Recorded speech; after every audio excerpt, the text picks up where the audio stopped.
Pernah ngerasa nggak sih bro, kayak lo lagi jalan di jalur yang beda dari semua orang di sekitar lo? Pernah nggak lo ngerasa, makin lo berusaha keras buat jadi lebih baik, kok kayaknya makin banyak yang sinis, makin banyak yang ngetawain, dan makin banyak yang memusuhi diri lo? Kalau lo ngerasain itu, dengerin gua baik-baik. Ada satu fakta yang harus lo ngerti.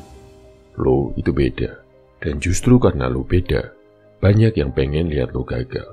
My brother, gua bilang gini bukan buat bikin lo jadi sombong, tapi buat bikin lo sadar. Coba lo lihat sekeliling lo. Dunia sekarang penuh sama orang-orang yang nyari gampangnya aja. Nyari kesenangan instan, nyari validasi murahan, dan tiba-tiba lo muncul. My brother, lo adalah anomali.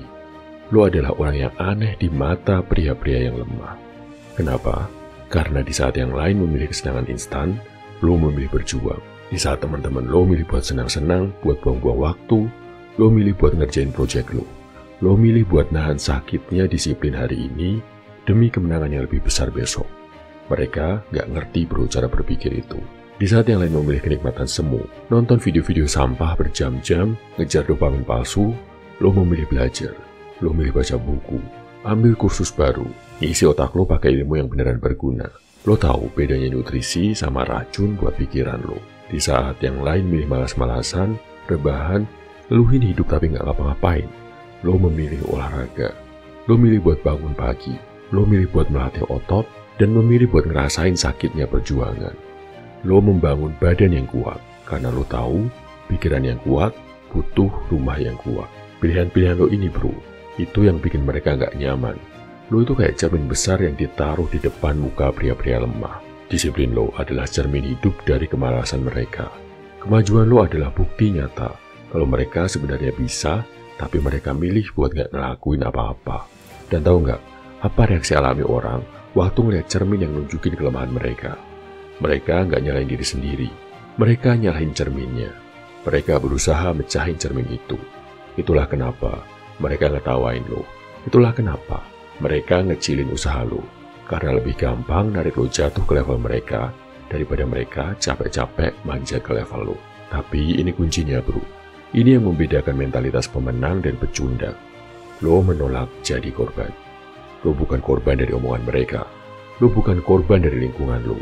Lo harus sadar 100% bahwa lo adalah seorang pejuang.